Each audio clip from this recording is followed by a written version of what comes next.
And this morning, we honor Rio Rancho officer Greg Nigel Benner, the fallen officer who was shot and killed in the line of duty on Memorial Day. In just hours, the community that he served and protected will say their final goodbye. We have live team coverage of today's funeral services, including a look at how people are honoring the life of Officer Benner. News 13's Catherine Mazzone. We're going to be in with her live at the Santa Ana Star Center. That's where Officer Benner's funeral service will be held this morning. Good morning, Catherine. What do you know? Good morning, Crystal. In just a few hours, the Star Center will have a much different feel as people gather here to honor Officer Benner. And then they'll line the streets as the procession goes back to the police department. I think it's very important. It shows our support for our officers and our community. For more than a week, the community has come to this spot where Officer Greg Benner was shot and killed, police say, by Andrew Romero. The makeshift memorial has drawn hundreds of visitors, those wanting to pay their respects to the fallen officer.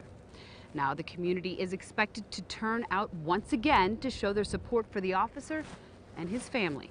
The procession will leave Santa Ana and head towards the Rio Rancho Police Department, where they'll make a last call for Officer Benner. I'm bringing my son, who is special needs, and we will be along Unser and watch the final call. I'll be here in Officer Benner's support, and God bless his family. They've made the ultimate sacrifice. We want to show you the map of the route again. Along the route, there are 3 big parking lots, including parking next to Lowe's, Life Church, and Calvary Church. The services at the Santa Ana Star Center are scheduled to begin at 10:30 this morning, followed by a procession to the private burial. Attendees are asked to arrive here at the Santa Ana Star Center at 10 o'clock this morning. Officer Benner will be buried in full honors. Back to you.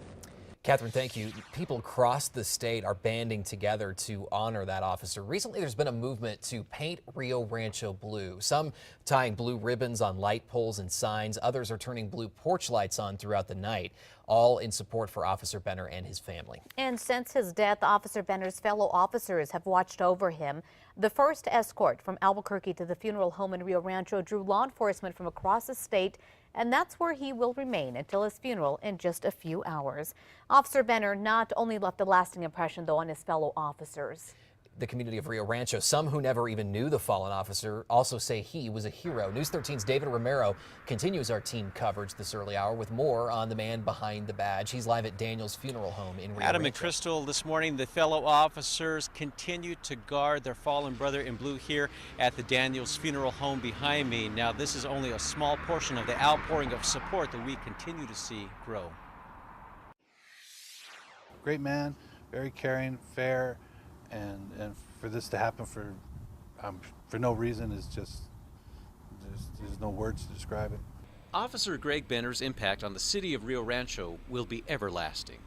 It just really impacts us a lot. It was here where he put his badge on every day and patrolled the streets, serving and protecting the community he called home. A second career for him, the officer killed on Memorial Day was also a veteran, serving 22 years in the Air Force. He was also a husband, father, and grandfather. His wife, kids, and grandchildren, and more on the way will say goodbye today, but they won't be alone. It's kind of hard to talk about somebody that you know personally. I feel bad for his family. So bad. His family says the man, who was always smiling, always caring, had a pleasant demeanor both on and off the job. And that's what won over so many who knew him. Since his death, the outpouring of support for the fallen officer has only grown, all for the man who gave his life to protect theirs. Now, Officer Benner's death is the third one in the line of duty for the small department of 150 officers here in Rio Rancho, but he was the first one killed by a suspect. Officer Benner was 49 years old. Back to you. All right, thanks, David. Now, people from across the state paid their respects at Daniel's funeral home yesterday in Rio Rancho during a public visitation, including fellow police officers and veterans. The fact that he continued to serve after retiring from the Air Force it says a lot about that man, and it's a great loss. So Tech Sergeant Ken Thompson served with Benner in Tucson, Arizona, and he says he wasn't surprised when complete strangers showed up to the viewing to honor Officer Benner. Meanwhile, the makeshift memorial for the officer continues to grow as we begin the day. It became so large that the gate now surrounds that area to preserve not only the items being left, but also to protect that site where Officer Benner was shot and killed. In our next half hour this morning, we'll introduce you to one visitor who didn't know Officer Benner, but found her own unique way to honor him. And all morning long, we've been sounding off on our Facebook page, you've been sounding off, lending your condolences and support. Josie says, rest a well-deserved peace, sir. Thank you for your sacrifice. Heather Z says, may those who know him find comfort in each other. If you would like to leave a comment for Officer Benner or his family, head on over to our Facebook page. Remember to stay with News 13 all morning long as we continue our team coverage of Officer Benner's funeral. On air and, of course, online at krqe.com. We'll also be live streaming the services, and we'll have a complete wrap-up later on in our later newscast. We shift our focus now to this. Happening today, New Mexico's new Archbishop is going to be honored with a special installation mass. Archbishop John C. Wester is being installed as the 12th Archbishop of the Archdiocese of Santa Fe. And last night, events kicked off with Vespers. The mass will begin at 2 this afternoon at the Cathedral Basilica of St. Francis of Assisi in Santa Fe. The public is invited, but if you're hoping to attend, you might want to get there early. Only half of the cathedral seating will be for the public, and it's on a first-come, first-seated basis. And the new Archbishop comes to New Mexico from Salt Lake City, Utah, where he was the diocese bishop since 2007. Before that, Wester had been a priest since 1976. According to the Santa Fe New Mexican, Wester worked with the Church of Jesus Christ of Latter-day Saints on legislation banning discrimination of sexual orientation and also supported the expansion of Medicaid and immigration reform. And Wester replaces Michael Sheehan, who's been serving New Mexico for 22 years. Sheehan took office as the Catholic Church here faced crisis. Then Archbishop Robert Sanchez resigned amid allegations of sexual contact with a woman. It was also at a time when the church was in the early years of the massive sex abuse scandal hitting parishes across the country. Sheehan said in 2002 that the archdiocese here dealt with 187 lawsuits during the 1990s. He also reports getting rid of more than 20 priests accused of sexual misconduct. Sheehan is retiring out of tradition. Archbishops must submit resignation when they turn 75. And we will continue our coverage of the installation mass on air throughout the day. We'll also be live streaming the mass on our KRQE News app. Time now 6:09, developing this morning, a teen girl who police say ran over and killed a 2-year-old could face charges. It happened at Bottomless Lake State Park. The 15-year-old girl from Roswell was backing up an SUV when police say she hit 2-year-old Asriel Lucero. Witnesses say the boy was not with his mother when he was run over, but the family did see it happen. Police say the teen had a restricted license and should have had another driver with her. Police are now deciding if they're going to cite or charge the teen and possibly her parents, too.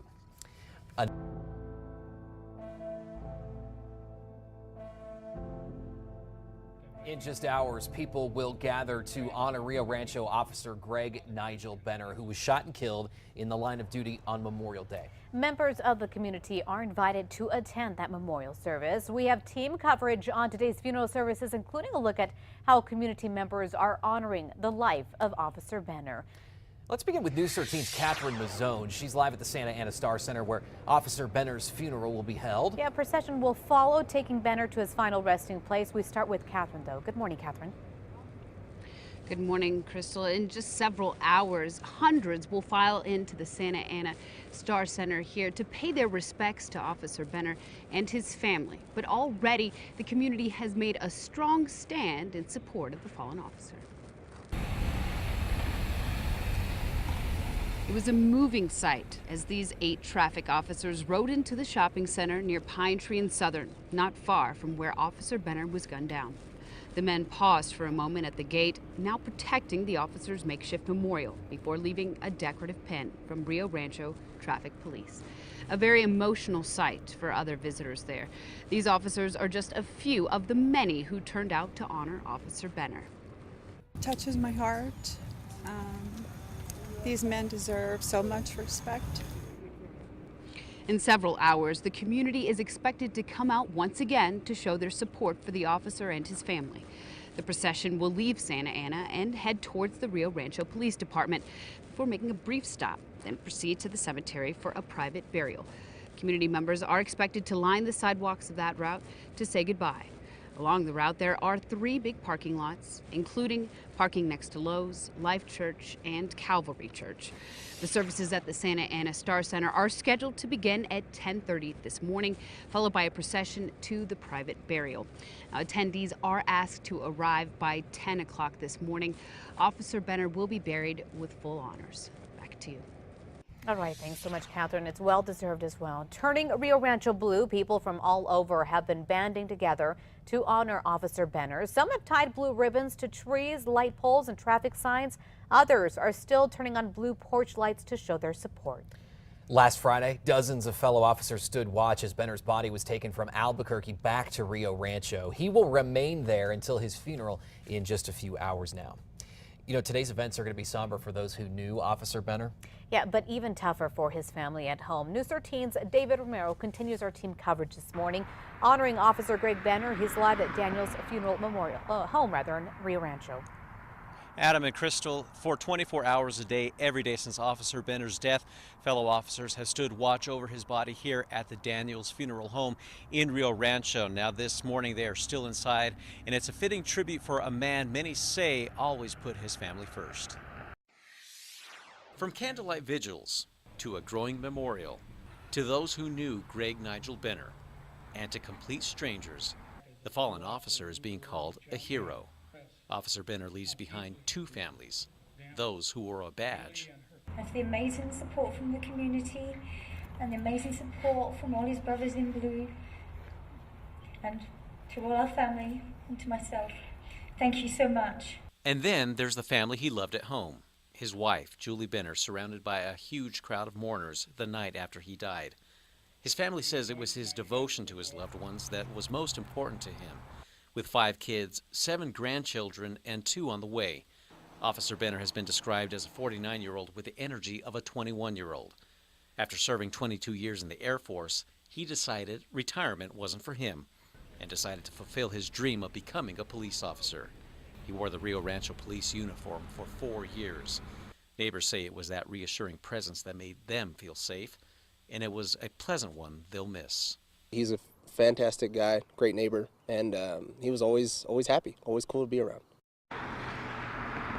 Now, Officer Benner's death was the 3rd one in the line of duty for the small department of 150 officers here in Rio Rancho, but he was the first to die allegedly at the hands of a suspect. And of course, Officer Benner was 49 years old. Back to you. David, thank you. Police officers from around the nation, meantime, are paying their respects to Officer Benner, too. The Officer Down memorial page has posts from coast to coast with comments including, "Your sacrifice won't be forgotten." Officers in New York City are sending their condolences to, tweeting this out, mourning the loss of their fellow brother in blue. Following today's funeral service, the procession will leave the Santa Ana Star Center and head toward the Rio Rancho Police Department, where they'll make a last radio call for Officer Benner, calling out his badge number 163 after a moment of silence. And officers will then place 163 out of service, saying, "Gone but not forgotten." And remember to stay with News 13 as we honor fallen Officer Greg Benner. We'll be live streaming the officer's funeral services on KRQE.com and on our KRQE News app. Also, our coverage will continue on air throughout the day. We turn now to this. Happening today, New Mexico's new Archbishop is going to be honored with a special installation mass. Archbishop John C. Wester will be installed as the 12th Archbishop of the Archdiocese of Santa Fe. The mass will begin at 2 this afternoon at the Cathedral Basilica of St. Francis of Assisi in Santa Fe. The public is invited, but if you're hoping to attend, you will want to get there early. Wester replaces longtime Archbishop Michael Sheehan, who's resigning because he's turned 75. And we'll continue our coverage of the installation mass on air throughout the day. We'll also be live streaming the mass on our KRQE News app. 6:37 and News 13 is working to learn more about a shooting involving a deputy. I just heard the gunshot and then all kinds of cops. The whole block got surrounded, and they were saying that we couldn't leave and this and that. State police say yesterday the Valencia County deputy went on a welfare check at a home in Los Chavez just before 2:30, and things got physical outside. State police say the deputy shot the man but wouldn't say how many times. Witnesses heard one gunshot. Suspect was taken to UNM Hospital. No word on his condition. Police are not releasing the name of that person or the deputy. Meantime, state police are also investigating another officer-involved shooting. Tuesday night, the Jicarilla Police Department responded to a fight between a man and a woman at a campground in Dulce near the Colorado state line. Police say an officer fired but didn't hit the suspect. Then that suspect shot and killed himself. The name of the officer and the name of the victim have not been released. We turn now to this. After months of playing the blame game, the governor and lawmakers are moving forward with the deal to pay for a lot of public improvements. About $295 million worth of infrastructure and highway projects will be paid for under the agreement. It's money the city of Albuquerque, UNM, and APS were all counting on. Lawmakers are also set to approve a tax incentive package the governor had been pushing for. The special session to sign off on it will likely be held on Monday, the first since 2011.